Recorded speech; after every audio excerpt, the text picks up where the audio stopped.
Hello, friends. Before we get started with today's episode, I wanted to jump on really quickly and add a quick disclaimer to this episode. We had a couple of technical issues. We had some internet lag and connectivity problems, so there may be some awkward pauses in the middle of this podcast as we recorded it. It's unfortunately just some of the realities of living on opposite sides of the ocean from each other and not always having the most connected or the best connection days with our respective internet connections. I'll also say that we were having some audio problems with some microphones, so you may hear some of the levels sound a little bit off, and some things might sound a little bit strange. We will have those reconciled for future episodes. Actually, Harry and I are planning to record later tonight as you're hearing this episode in your feeds or watching for the first time. As always, we appreciate your support of the channel and our podcast. So without further ado, here is episode 6 of Athlantic. Hello and welcome to Athlantic, the show where an American and a Brit take turns crossing the pond to learn about sport culture in the UK and the USA. I'm Adam Jordan, your resident American. And I'm Harry Collins, your resident Brit. Have you been this week, Adam? I've been good. I've been getting into the festive spirit, as you can see, as clearly have you. But very, very, very busy time. I think both of us have acknowledged incredibly busy time work-wise. We just had the ACC football championship weekend last week, so that was took up a lot of time planning. Lots of work to be done around that. Very exciting time in sports, but just very tough to get my head around everything. So, how about you? Yep, exactly the same. My professionally at the moment, I work in hospitality, and that's always absolutely rammed this time of year. But also, it feels like trying to keep on top of sport. Keeps flying at us, it seems. And in the last couple of days, I was really thinking about how the sports calendar and sports culture changes a lot for the UK in December, and that's sort of going to be the topic that we're going to pursue in a couple of minutes. But we wanted to quickly talk on. We don't typically do topical things on this show. We leave that for the weekend replay on the TikTok.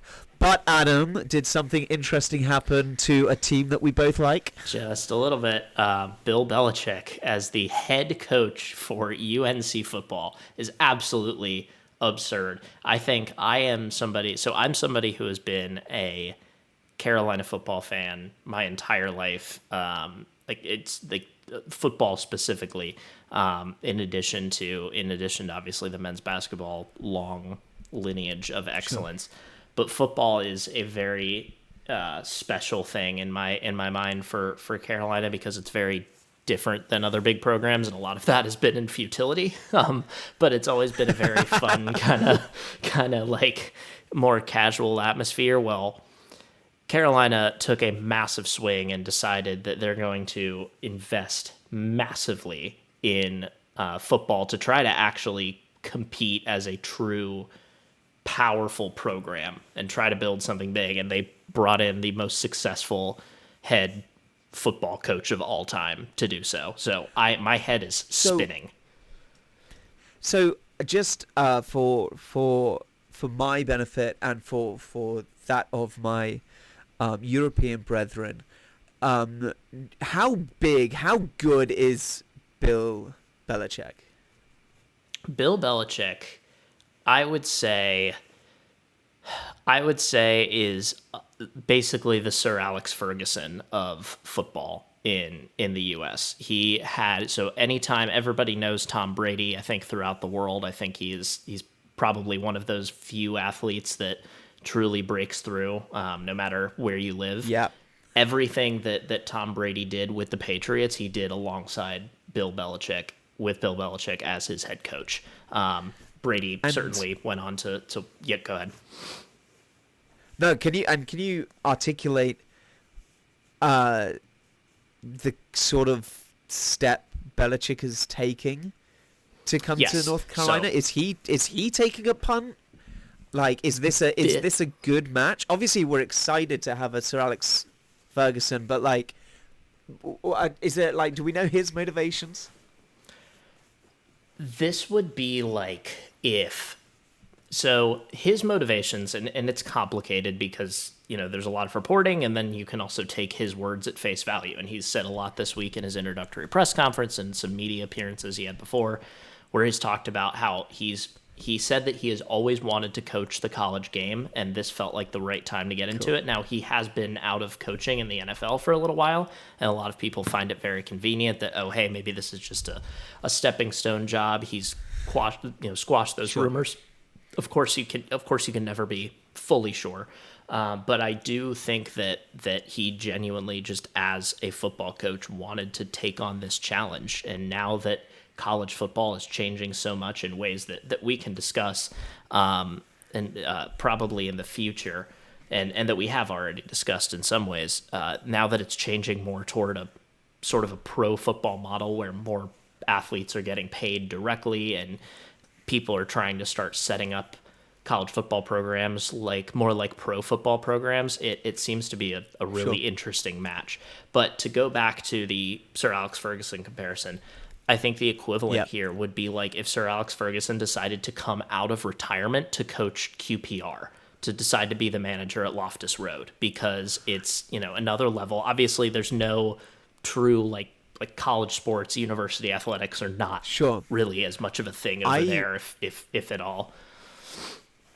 I was going to suggest, actually, it sounds like because the similarities between college football and pro football are in the way it's played, but the organization is slightly different.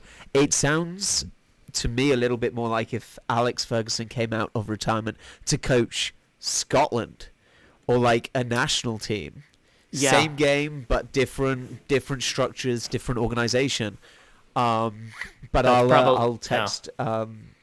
I'll let QPR know that you think they are as prestigious and they're worthy of Alex Ferguson. I don't think he's doing anything at the moment, so we'll try and like set them up together.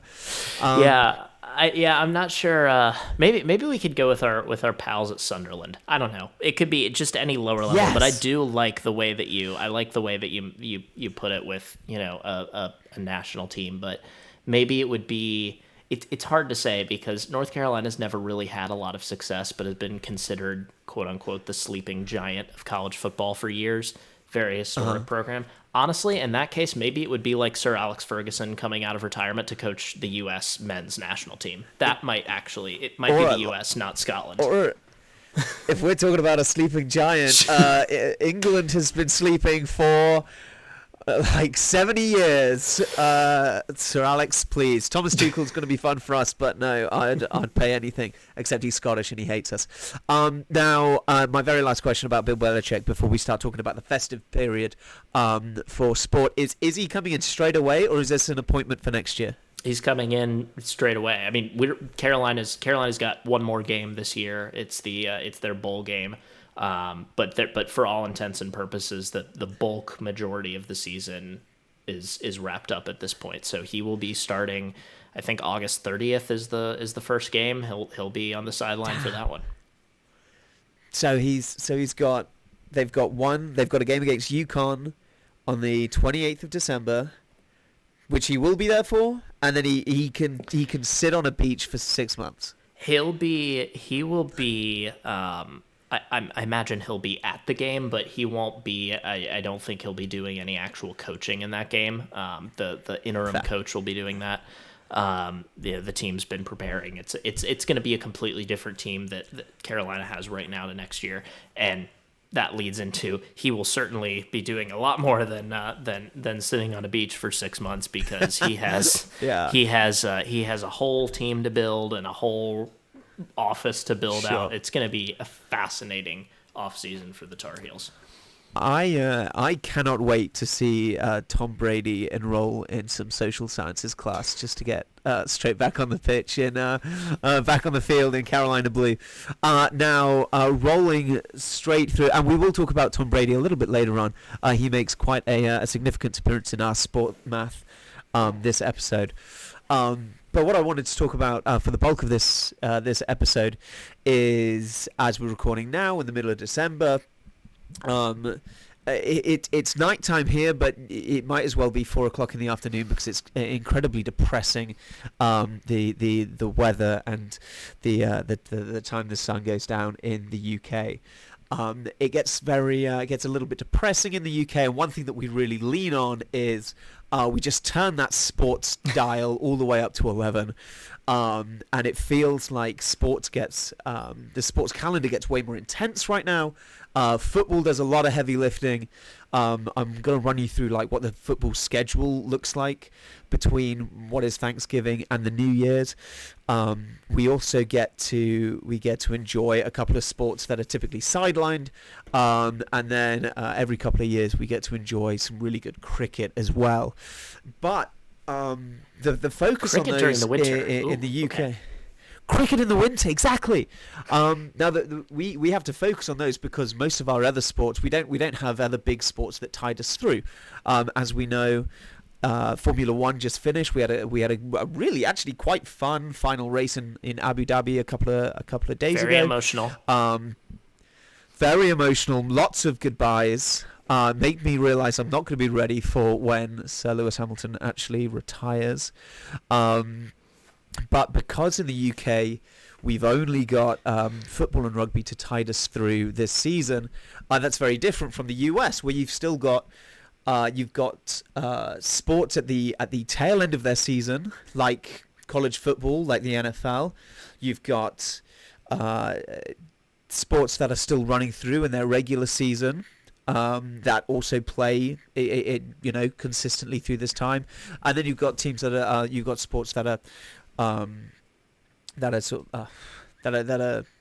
don't have any sports that are starting now. Don't worry, that's crap. Well, we've got. I mean, PWHL just got started. We've got some. Sure. We've got some other kind of small thing, but not a lot. Not a lot starts in November, December. One of the big contrasts between how the US sort of ramps up your sport at this time of year and how we ramp up our sport is there are some days in the UK where we don't play, and that typically Christmas Day is a sports-free date. However, I understand that's not the case in the US. It is not at all the case in the US. So for many, many years, the US sports landscape was pretty much there really wasn't any sport on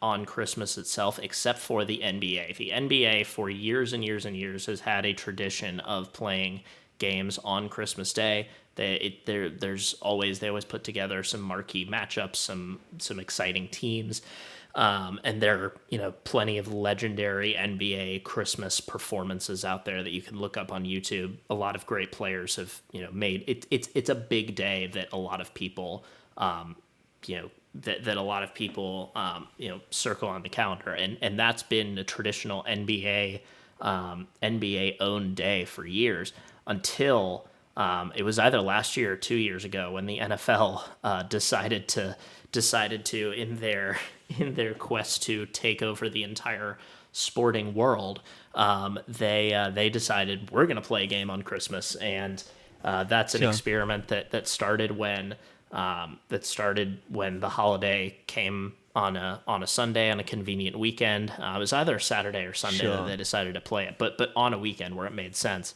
And then this year, Christmas, I think, is on a Wednesday, and the NFL came out and said, nope, this is we're going to keep doing this. And they created a new television streaming package for it. Netflix is going to carry the Chiefs and our Steelers this year on Christmas. So it'll hopefully, depending on how the actual quality of the stream goes. But we know they've had their problems. But yeah, so we are not shy about having our sports on Christmas itself. See, that's the really the such a stark surprise to me is sort of the day, the Christmas day itself is chock full of like other media big events. We have like TV specials for your favorite sitcoms and dramas and things, but we don't have any sport whatsoever on Christmas Day. Now, what's even more wild is you have Christmas Day, but you also have like mini Christmas, which is how I describe Thanksgiving to Brits a month earlier, and you put sport on that as well. Oh yeah. And that's like an even bigger thing, right? Absolutely. And I was gonna say, like, yes, there are sports on Christmas, but what I said was just about it. The NHL doesn't play. There's no college sports on Christmas Day itself. So like, yes, there are big sporting events on Christmas, but Thanksgiving is almost a sports. It's a sports bonanza. I mean, you've got the NFL certainly plays. There's always 3 games on Thanksgiving. It's a huge deal. You'll often get men's and women's basketball. There's a lot of times special games that happen all over the place, all over the country. They'll play in these special tournaments. Sometimes they'll play in the Bahamas or something like that. There's a tournament in Hawaii every year, and they play a lot of them. Yeah, they're usually in warmer places, and they're looked at as kind of a little vacation for the teams, and they also get to play some really good competition. So you have that. There's hockey.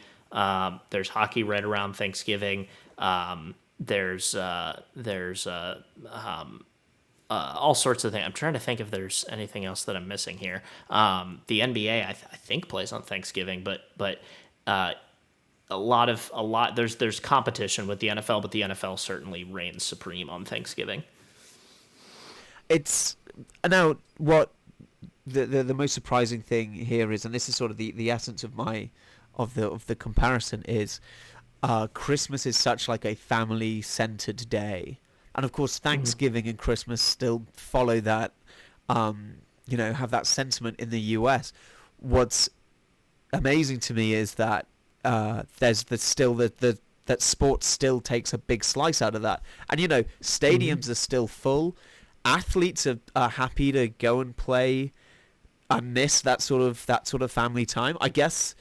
If that's like the model that you're used to, that's not a surprise. But when I was researching for this episode and realized that you actually play games on the day, there's so much logistics where millions of people won't be like at home with family, which is sort of like I think that's a very English core idea for Christmas. And while I was thinking about how bizarre that is, I then thought about so how do English teams get around that? And of course, what we do is we abuse our athletes in a completely different way. And what we do is we make sure that, especially in football, that everyone plays way too much, and everyone's sort of broken by the time we get to January. So taking Manchester City as an example, and bless them, they're having a horrible time at the moment because their team are suffering injuries because they've played so many games recently. Between Thanksgiving Day and the 4th of January, they play 11 games in 44 days, which is a full match every 90 minutes. That includes their game against Tottenham in the Premier League, where they were at home. Then Feyenoord, Liverpool, Nottingham Forest, Crystal Palace, all in the space of a week.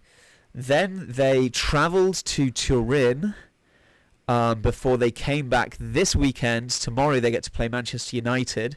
Then they'll play Aston Villa, Everton and Leicester in the space of 8 days before they get a week and they play against West Ham. That's 11 games in 44 days. In the same time frame, the Chiefs, the Kansas City Chiefs, will play 7 games. Now we've discussed this before. Like football is American football is an incredibly like stressful sport on the body. But it's so unhealthy the way that especially soccer teams really, well, unfortunately, soccer competitions in the UK really stack all of these games together, because that includes games in European competitions, and then right at the end of that West Ham game that I said was on the 4th of January. They then play the week after that in the FA Cup. So there's no real break. Whereas in France, Germany, and Italy, they all have like a winter break. They all have a couple of weeks off. Where again, I think the emphasis is on sports fans and sports teams spending time with family. Wow. So yeah, yeah. Unbelievable. Yeah, so this concept exists in other countries in Europe, but they just England decides to The winter just break. say no thanks. But that is wild to think about, especially for a sport like soccer, where it is so taxing on the body to the point where you need multiple players deep at different positions to be able to just field teams for those for a lot of those competitions. And I know a team that like Manchester City with more resources is able to do that more easily than some others, despite their struggles. One of the things that I will also say that in the U.S. we definitely do that as well, just not on the professional side. I mean, this time of year for college athletics, especially with basketball, you're playing multiple times a week. A lot of these games, these kind of tournaments that I'm talking about, are these events where you're playing in the Bahamas or Hawaii or somewhere sunny and warm.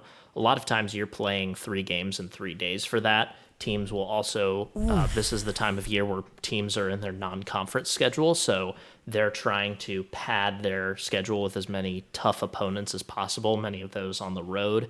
I remember UNC last year, Carolina played a big away schedule. They played a tournament up in Portland, Oregon, all the way across the country. Jeez. Where they played about 3 games in 3 days.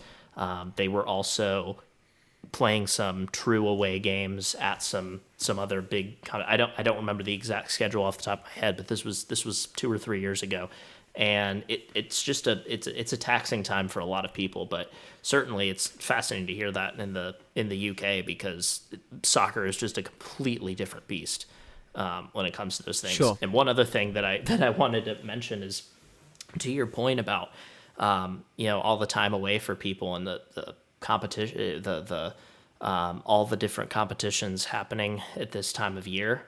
As somebody who works in that industry, I'm not traveling all the time. Like I rarely travel for games or do anything like that. But it's a stressful time of year for everybody on my team, and myself included, because everybody's trying to figure out how you can fit in your family time with the packed sports calendar. And everybody that reads a job description in the world of sports, at least in the US, it always has the disclaimer, hey, nights, weekends, and holidays are expected. Sure. So it's it's the reality of it, and this is the time of year for it, unfortunately. But it's also a bit of fun too.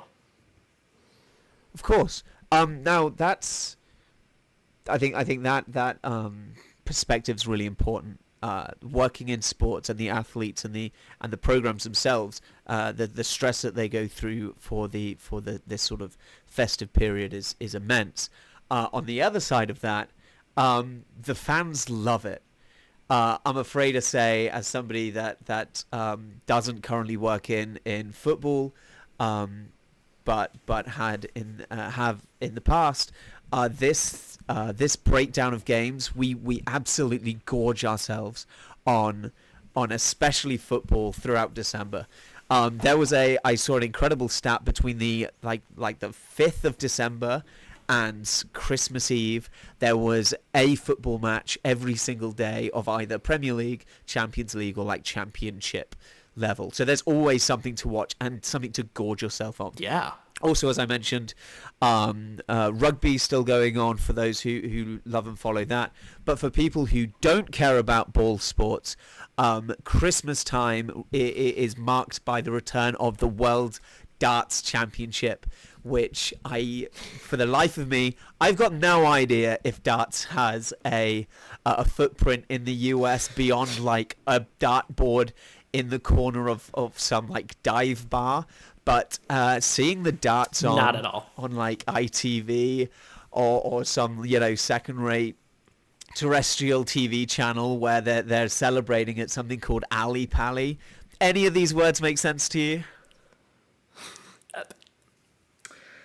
Don't worry about it. Don't worry about it. Take a seat. It's fine. Does not seem real.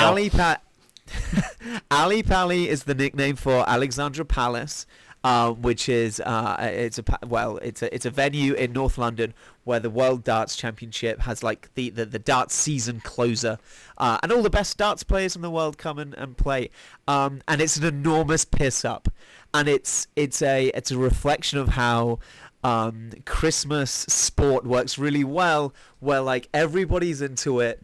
It runs between the 15th of December and early January. It's in the evenings, and it's an incredible night out. And darts is a fantastic thing to watch, because these are people that do not look like your traditional athletes who are doing like crazy maths at the same time as throwing like a dart at a board however far away.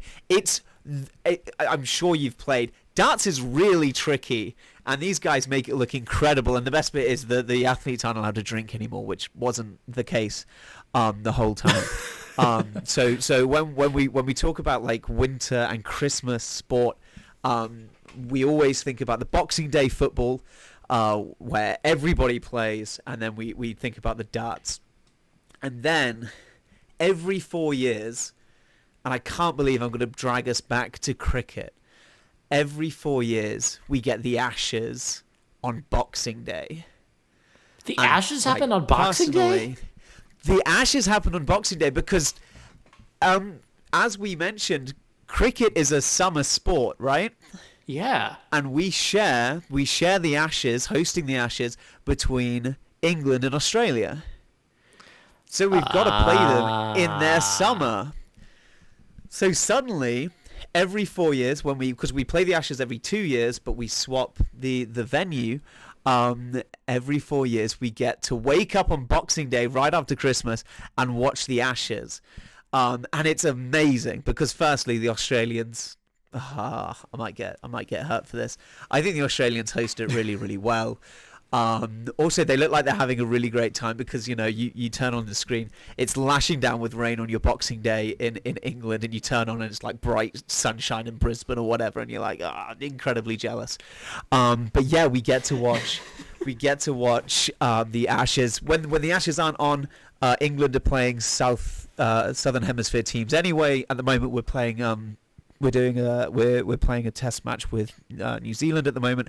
I don't think it's going very well, but yeah, the Ashes, the darts, and the football line up in this incredible mismatched holy trinity of Christmas sport, and it's so much fun. And that's our answer to the NBA, college football, and NFL. And half of the people involved in the English ones are drunk.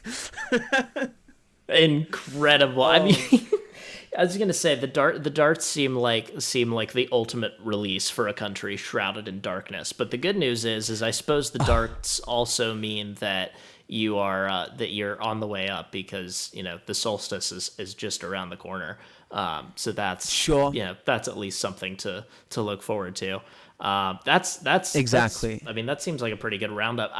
The one thing that I've always wondered is, because the one piece of like holiday time sports that I knew of over there was Boxing Day fixtures. I mean, the first time that I ever went to a Premier League match or any type of sporting event over there was actually a Boxing Day fixture. It was at Stamford Bridge, and I was actually watching Chelsea play Brighton.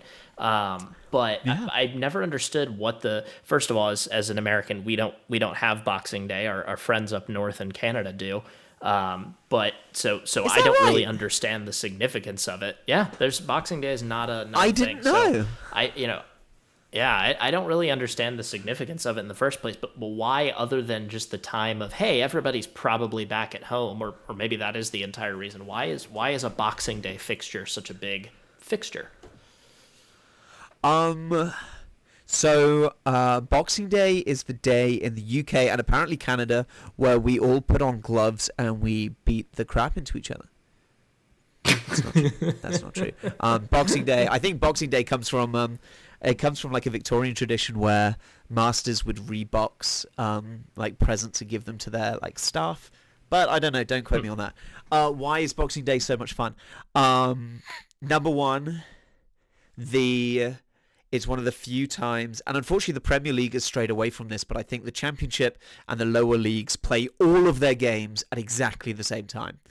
I think for TV, some of the games are moved around, but typically the leagues will share the games over like a Saturday and a Sunday, right, on a weekend. But because Boxing Day rarely falls on a weekend, this year, as you said, it's Christmas is a Wednesday, so Boxing Day is a Thursday.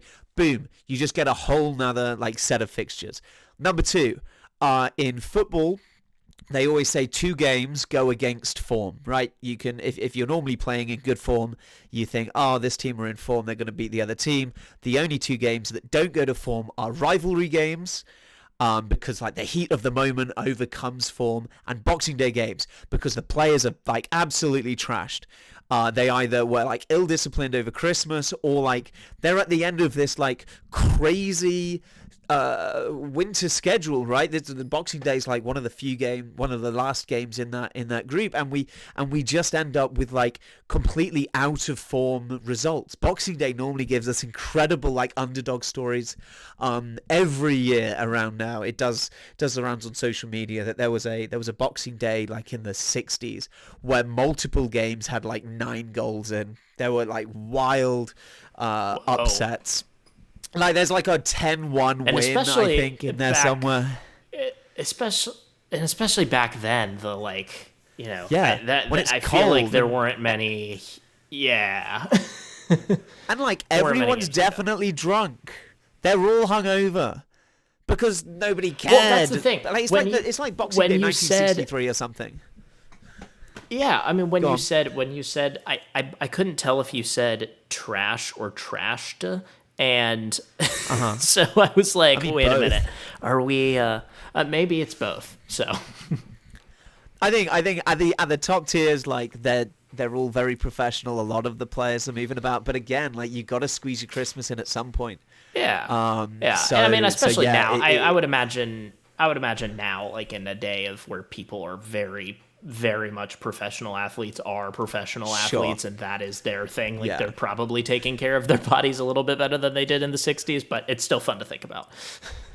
I'm going to invite you to watch Brighton on Boxing Day, and you tell me that Lewis Dunk doesn't look a little bit hungover. Excellent. But yeah, for sure, Boxing Day's a really, really fun day. Also, again, it's one of those days where you're typically with your family and you get to watch sport together. So it's a bit more, it's just one of those sort of, it's a really nice day for that sort of, family time and community. But yeah, Boxing Days are really good. I knew your first game was Brighton Chelsea. I didn't know it was on Boxing Day. That's very cool. It was. It was a Boxing Day fixture. I was as sick as could be. It was in 2017, and I had some sort of cold or something, and I could barely, like, I didn't have a voice, but I braved it out. You see a picture from it. I've got like 2 scarves on covering my throat. Yeah. But it was a blast. So definitely gonna have to make that a thing again. Yeah, 100%. And I need to come over and I need to experience Christmas Day sport. I guess I'll just play Madden or something this year. Fine. I don't want to speak to my parents. That's fair. I think Thanksgiving would be better. I think Thanksgiving is the way to go for it, because there's just more of it happening. It's like Thanksgiving, like when I think of like holiday sports, and this is again obviously coming from somebody who's not a huge who's not a huge NBA fan. So there's a lot of people where Thanksgiving or Christmas NBA games, that's a huge tradition for them. For me, watching the NFL on Thanksgiving, watching rivalry week, I talked about that.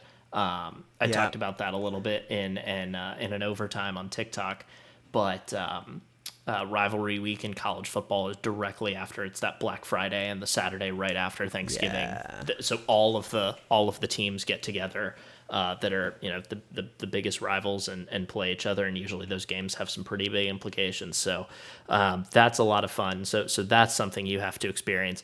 The other thing that I'll say this time of year, and this will be my final piece because I know we have a couple other items of business to get to, including cracking sports math, as you said. But this weekend, this weekend is a unique weekend in college football. So the conference championships happened last week, this past weekend. It's always kind of that first week of December, that first Saturday of December. Conference championships happen. We've got the playoff seeded. We're ready to go. Everybody gets a week off from that. So this weekend, there's no college football at the Division I FBS level. That starts next week, except for one game that happens in the week between, in the Saturday between, and that's the annual Army versus Navy game. Those two military academies play each other at this time of year. Every year, it's always either in, pretty much always either in New York or Philadelphia or the Orlando, Maryland, and it's always a very cold game. It's a very old school style of football. There's a lot of tradition to that one, so that's definitely a cool spectacle that happens this time of year, and that's as we're recording this, that's happening tomorrow. So very, very, very exciting stuff. But barring any reactions to that, I know that we've got a couple things. One of them is a sport math, which I'll let you get to at the end, but the other one I'm going to tee up for you. This is something we've been talking about doing for a while, which is we want to have a regular segment where we are each following a team, following the progress and updating each other of a team that neither of us follow or have any real reason, real other reason to follow than this podcast and all you wonderful watchers and listeners. So, Harry, take it away. How are we gonna determine what team and what sport and what country and what world we're following? So, we actually talked a lot over the last couple of weeks, and then literally today, about how we're going to choose, how we're going to randomize which country, how we're going to pick which sport. And here's the thing: I know what teams I support, and Adam knows what teams Adam supports, and we both really know what teams are not eligible for this. So instead, what we're just going to do is ask our AI overlords. And I'm literally going to ask ChatGPT to nominate any random professional sports team from any league or any nation on Earth. It could be any sport. I've asked it, and Adam, this is it. This is really exciting. This is the exciting new Athlantic. You know what our champion sport are. Yeah. Do you promise we're going to do this? I mean, yeah, I think we have to. All right. Now I'm scared. Ladies and gents, the new Athlantic, what a champion sports team are the Ottawa Senators, who play in Canada in the NHL against Adam's absolute favorite team in the entire world. We're following the Ottawa Penguins. Senators? Yeah, we could redo this, but I was hoping for I did a trial run earlier, and it gave us a very obscure Japanese soccer team, and I was like, oh, that'll be great. Let's get a Polish basketball team or something really cool, and we could buy each other I was gonna buy you the jerseys and stuff, but no, we support a team that are based 600 miles north of you.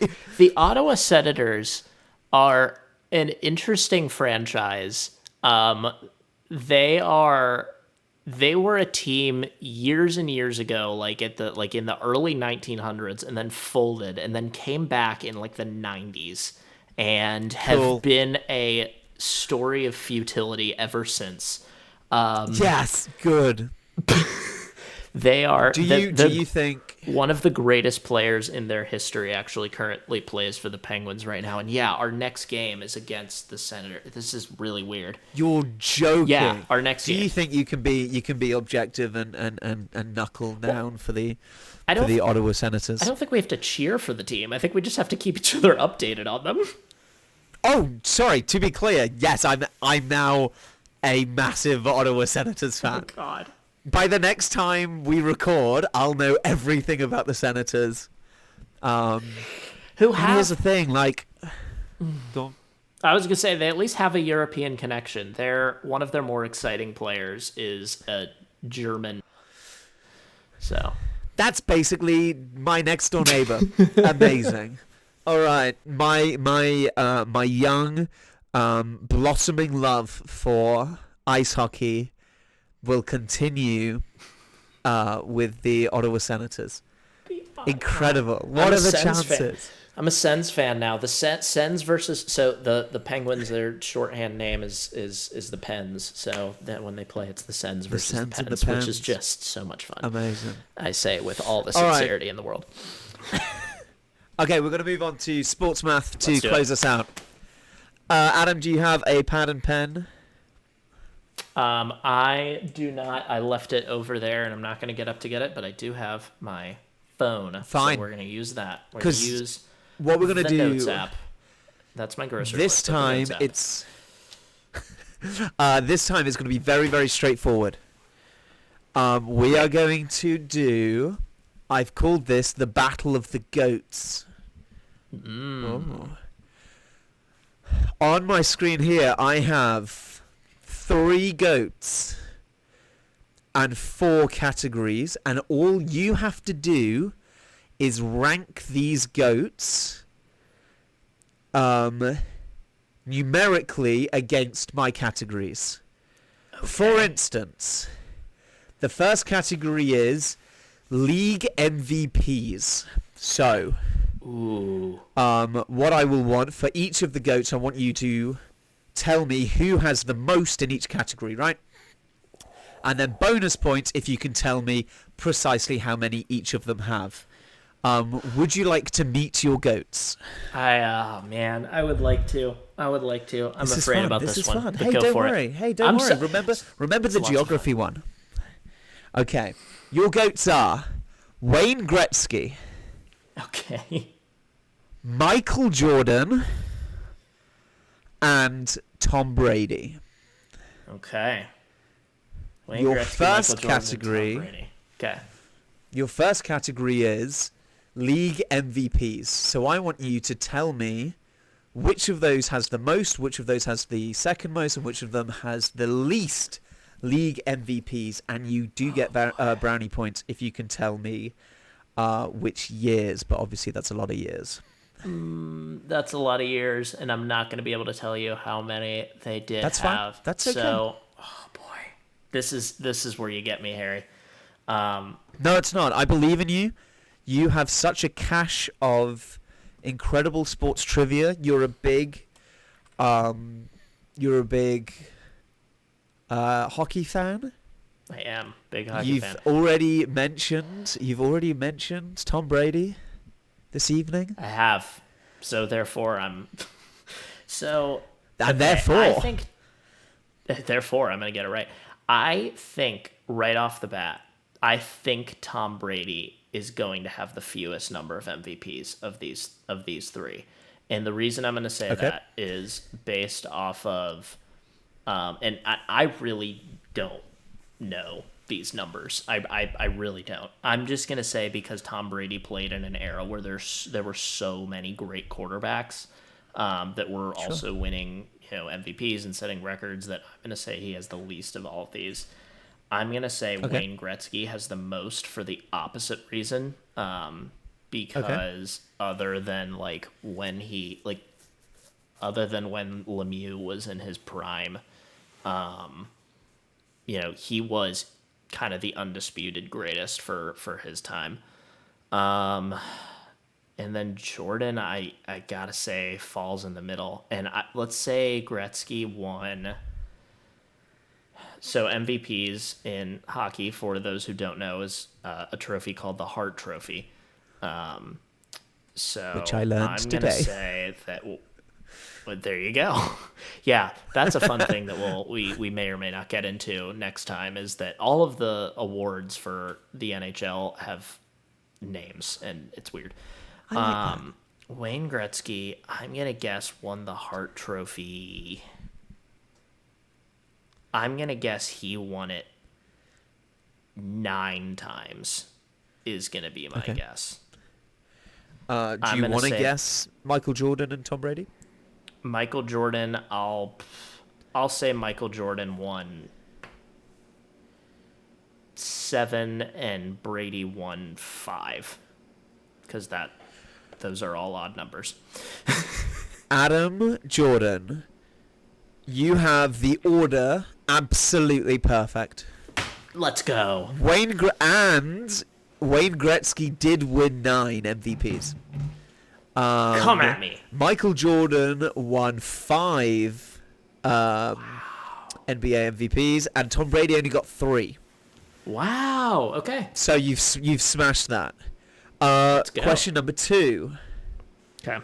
I would like you to tell me who was the oldest, who was the youngest when they retired. Oldest and the youngest when they retired, and I'm assuming we're counting Michael Jordan's final retirement as his Yes. retirement. Okay. Yes, we are. Again, you maybe get an extra point if you can tell me which years they retired, but that's not the point. Rank their age at retirement. I know Brady was the oldest, because I know that he played into his 40s, and I don't think either Gretzky or Jordan played into their 40s. So, Okay.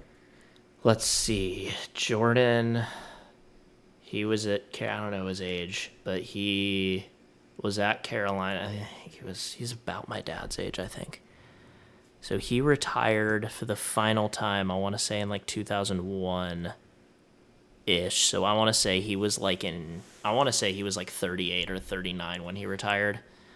And I think Gretzky retired in 99. So that means, God, it's all roughly the same age. I know Brady was the oldest. I'm going to say Jordan was the youngest. You're wrong. Oh, wow. What was it? Gretzky was 38. MJ was 39. Tom Brady was 45. Yeah. Wow. Crazy that Tom Brady played Wow. it. Okay, so that is Adam's crazy. first L in sports math. 3 episodes in. That's First pretty time amazing. ever. I'm gonna chop this. I've got 2 more categories. I'm only gonna give you one. Rank the players in terms of teams, professional sports teams that they played for. Professional meaning top level, right? No, I'm assuming professional meaning they got paid to play for. Wow. So we're counting the Oilers of the WHL or WHA, whatever it was. Okay, cool. So how many teams they played for, basically? Yes. Okay. How many professional sports teams they played for? I'm pretty sure that you said you're phrasing it that way because of Michael Jordan's stint with the Birmingham Barons.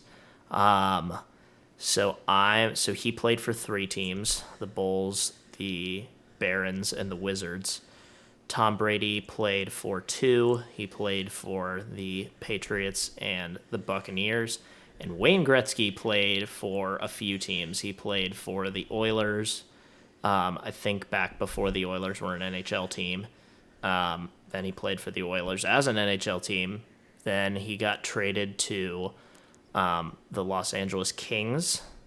And then from there, he played for the Blues for a hot second, and then he retired as a New York Ranger. So I think it is 4-3-2, Gretzky to Jordan to Brady. Your rank is correct. Okay. What am I missing here? The teams I have differently. Did Wayne Gretzky play for the Racers? The Rangers. No, the Racers. The Racers. Oh, like a before team. Oh, shoot. Maybe. God, I don't know. Let's look. So I have Gretzky at 5. The Racers, the Oilers, the Kings, the Blues, the Rangers, as you said. The Indianapolis Brady Racers of the WHA. Brady at 2, and I've got Michael Jordan at 4. Got Jordan at 4. All right, Michael Jordan played. Go on. If I told you played fall baseball, he played autumn baseball. 1 season.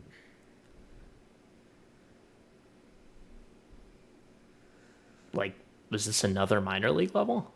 Because he didn't play like Arizona Fall League, did he?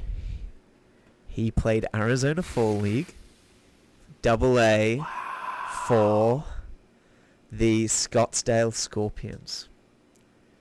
And I watched a video about him playing, and he wasn't very good. Yeah, he wasn't very good. I'm pretty sure he pays people to take that off his Wikipedia, but it's still there. So, Adam Jordan continues his pretty impressive stint in sports math by absolutely smashing the MVPs, tripping up on the retirement age, and crushing the number of teams played for. We should work out a league system, because I think you would be doing very well. I'll work out a way of like standardizing the points so that we can see just how well you do. Yeah, just whatever it is, just as long as it makes it look like I'm dominating, which I kind of am. So, anyway, great sport math. I'm excited that we're now following the Sens. I'm not gonna say that I'm a full-on Sens fan, which that's how actually, hold on, let me triple check. No, okay. So I didn't think this. Yeah, forget. Yeah, he withdrew. There was almost a British tie there because there was a brief period in late 2023, 22 and 23, where the Senators were going up for sale, and Ryan Reynolds was part of the ownership group that was going to purchase them. So could have had a little Wrexham connection there, but it didn't end up happening, as I just found out in real time. So anyway, fair enough. Excited for all this. Anyway. And yeah, we will probably, we may or may not record again before we take a little break to be with family ourselves. But as always, follow us, give us a follow on TikTok, check us out on Spotify and on YouTube. If you're already, if you're watching this or listening to it, then congratulations, you've already gotten there. So thank you very much. Leave us a rating, leave us a review, leave us a comment, whatever. We'd love to hear from you. And hope everybody has a wonderful holiday season, Christmas, New Year's, Hanukkah, whatever it may be. We hope it's happy. We hope it's delightful. We hope you get some time with your loved ones. And, yeah. Happy holidays, Adam. I just took all the wind out of that. Love it. Just took all of it. That's right. Happy holidays from us to you.